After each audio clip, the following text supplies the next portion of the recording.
and Mr. Samir Ismail. Mr. Seth stepping up. Mr. Krishnamurthy, please, sir.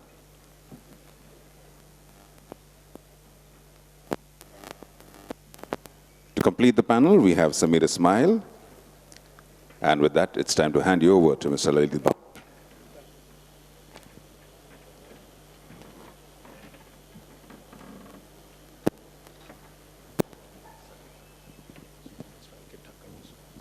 Please also welcome Mr. Ankit Thakkar.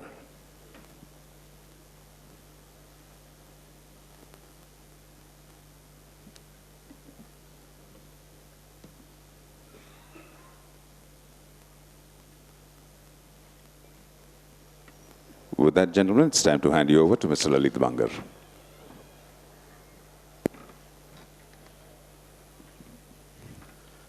Good afternoon. It is the advantage of the last session that we have less number of people in the hall, so we have very few questions. I can see even a lot of IPGA committee people missing here. Okay, thanks. My friend Mr. Sham has already presented the Myanmar figures, and you must have seen that there is a lot of good changes in Myanmar political scenario. So let's see how we move forward. We have Mr. Sham, you already seen him, Mr. Sunil Seth from Tata, he's based out of Myanmar. On my last, Mr. Ankit Thakkar, Jalaram Brokers, he's one of the major brokers in India for Tur and other products. Mr. Samir, he's come all there from Africa, he's based out of Tanzania.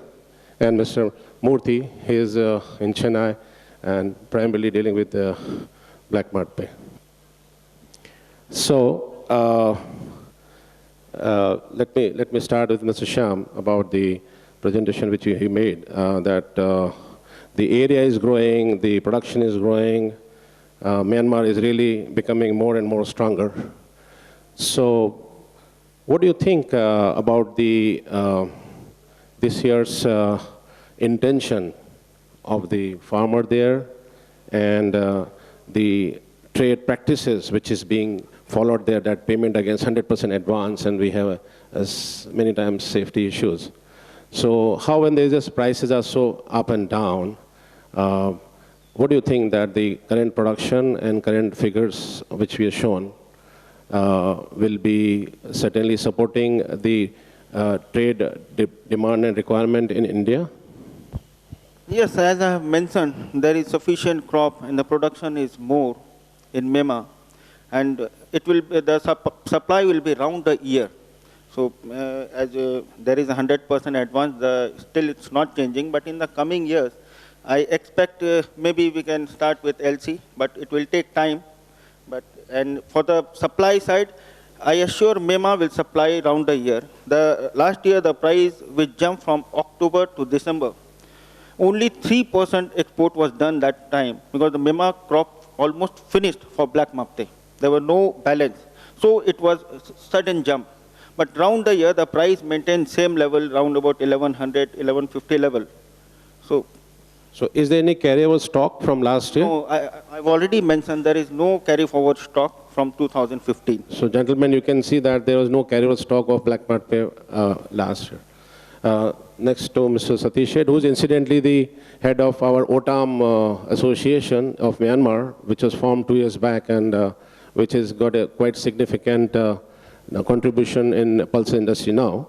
So Mr. Seth, with the government changing in Myanmar, where do you think that whether the international companies will be allowed to take part in the furtheration of the trade by way of buying locally or having more contribution?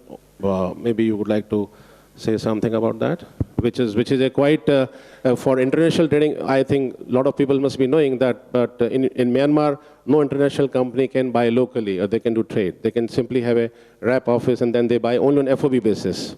So many times this becomes a risky venture when you pay 100% advance. All the payments in Myanmar for all procurements are being made 100% to adults. So is there any change you foresee in Myanmar, looking at the current scenario with the new government coming up? Yeah, thank you, Lalit. So I think yesterday during the MOU signing, I spoke briefly about Myanmar. It's like I mentioned, the last frontier market, and also I think very, very exciting times in Myanmar in the year ahead. You must be all following the news that the iconic Nobel Prize leader Aung San Suu Kyi has won the elections with a landslide majority of 80%. And I think overall, the sense that we have is that the country will progress at a much more rapid pace under her leadership and under NLD as compared to the previous government. That's the broad sense that we have. And agriculture, as also I think Mr. Narsaria showed in his presentation, is a very, very important part of Myanmar economy. It is basically an agrarian economy. Nearly 34 to 35% of Myanmar's GDP depends on agriculture, and more than 65% of Myanmar's population is some way or the other involved in agriculture. So I think the new government is very, very aware of taking care of agriculture for the people, and I'm sure the policies that will come will be even more better than what it was with the previous government. Talking specifically of whether in the local market we'll be allowed to trade, just about 2 months back, the government has opened 4 products for doing local trading, which is basically fertilizers, pesticides, medical equipment, and which is the 4th one, Sham? One more. So there are 4 products for which, and seeds, the government has allowed local trading. And we, on behalf of OTAM, which is, the Overseas Agro Traders Association of Myanmar, are very forcibly taking it up with the Ministry of Commerce, with the Ministry of Agriculture, saying that we, as exporters out of Myanmar, foreign companies, should be allowed to also buy locally in the local currency, keep stock of the material in Myanmar, and then ship out as per our convenience so that we have control over the cargo. As Mr. Bangar also mentioned today, and Sham also, today this is probably the only unique country where you have to pay advances. They still don't operate on letters of credit. So at least to that extent, for exporters like us, we want some safety for the money that we give to suppliers in Myanmar, and we are requesting the government that we should be allowed local trading. I am quite hopeful, maybe not immediately, but I think once the NLD government settles in, which I'm very hopeful that they'll be able to do by April, May, I think they will come up with some very progressive policies to allow this. So I certainly see that happening. Thank you, thank you. So here you must have observed, Mr. Sunil Seth mentioned that with the new procedure, new processes, the international company would be allowed to stock and then export. So let us not get confused with certain news mentioned in the newspaper and media last month, that overseas traders are stocking the way they want. They are making the vessels to go slow or keep the cargo at their position overseas. Let me tell you, in Myanmar, we all are living from Myanmar for last so many years, and by paying 100% advance to the supplier, I would ask you, would any one of you would like to hold the cargo or delay the shipment? So please bear in mind that when we are dealing with Myanmar, the shipment period is very, very important. Their delays is costing the traders. So that's what, when we say we can stock and trade, is basically to really see that the price movements are controlled. As of now, most of the people are working at the mercy of overseas trader, which is the local Myanmar trader. So this is what, thanks Mr. Sunil for quite interesting, and especially about more what is happening. And now very important that the 4 products have already been allowed.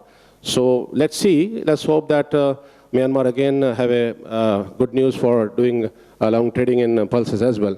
So now Mr. Samir, he is from Africa. So I would like to ask him also that is there any way in Africa you see the government is making some attempt, or there is a way to increase the productivity or seed quality or any such issues which you like to see? Because I had just read the news last month that our agriculture minister from India said that there are some clusters are being formed in some of the part of the Africa agriculture cluster. And Africa is inviting even a lot of investors to come and invest in agriculture industry. So what do you think that how do you have this proper seed quality or develop productive improvement, or what do you want to see about that?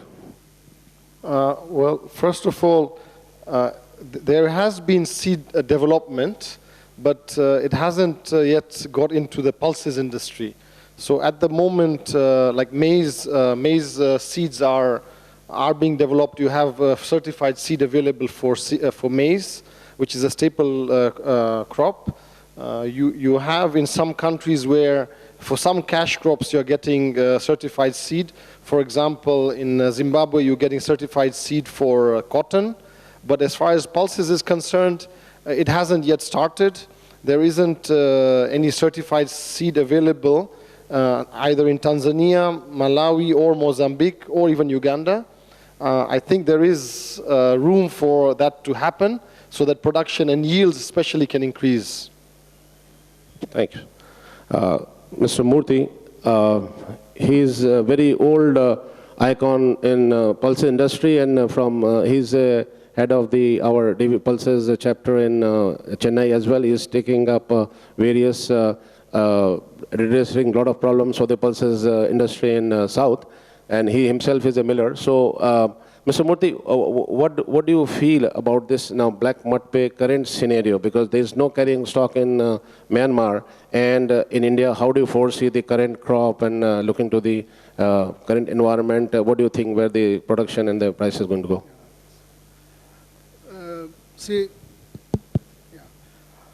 There has been no, I mean, as Mr. Shyam was pointing out, there has been no carry forward stock from Myanmar from the earlier years. In India also we have very, very negligible carry forward stocks of wood. The clear proof was available in the month of July and August, when we were simply running out of stocks and prices went haywire from between August 15 to October 15. For example, the black mud pay SQ prices shot up from 92 rupees to 140 rupees, a jump of more than 50%, which I have not seen in my whole 20 years of the trade. Obviously, there was a huge shortage, and there was no chance for anybody to hoard or do some things which can cause some artificial spikes in the prices. That was not possible. It was purely driven by supply and demand. And coming back, as Mr. Bangal was asking me, the current year scenario, I gather from whatever the sources I have, which I consider reliable, the crop in Andhra Pradesh, which is the major contributory from Rabi season, is good. It's about, as of the figure available about 3 days back, today is 19th of February, the figure which I am having in hand was up to 15th of February. That's about 4 days back. The sowing area was 4.7 lakh hectares, along with the other sowing areas of Tamil Nadu and negligible portions of Bengal and Assam. It comes to somewhere about total sowing area of around 825 lakh hectares, which will translate, if the figures go by, if we have to take, say, a benchmark figure, is about, say, 300 kg per acre, then it will translate into somewhere about, 10 lakh into 30 lakhs, about 3 lakh tons of black mud pay production in the country till June. This is the scenario. Thank you, Mr. Ankit. Mr. Ankit, आपसे मैं हिंदी में बात करूँगा, जैसे आपने कहा मुझे. तुअर लास्ट ईयर तुअर बड़ी एक्शनेबल कमोडिटी रही, तो इस साल आप क्या देखते हैं कि तुअर का प्रोडक्शन, या आप गुजरात से हैं, गुजरात में तुअर के मिलर्स काफ़ी अमन हैं, तो आपको क्या ओवरऑल सीनियर लगता है तुअर में इस साल नॉर्मल प्रोडक्शन कुछ 28 से 30 लाख टन करीब होता है शायद इंडिया में, तो इस साल आपको कितना प्रोडक्शन का अनुमान है और आपको क्या ओवरऑल सीन दिख रहा है? हालांकि तुअर प्राइसेस बहुत नीचे आ गई, आप देखेंगे खुली उससे 20% आ गई नीचे, तो अभी आपको ओवरऑल सीन क्या नजर आ रहा है? फर्स्ट ऑफ आई से जो पिछले साल जो प्राइस जो बढ़ गया था, वो एक आप समझो कि आर्टिफिशियल तेज़ी भी काफ़ी आ गई थी, बट दिस ईयर हमारे यहाँ का प्रोडक्शन जो 28 to 30 लाख टन होता है वो नॉर्मली थोड़ा इस बार कम दिखता है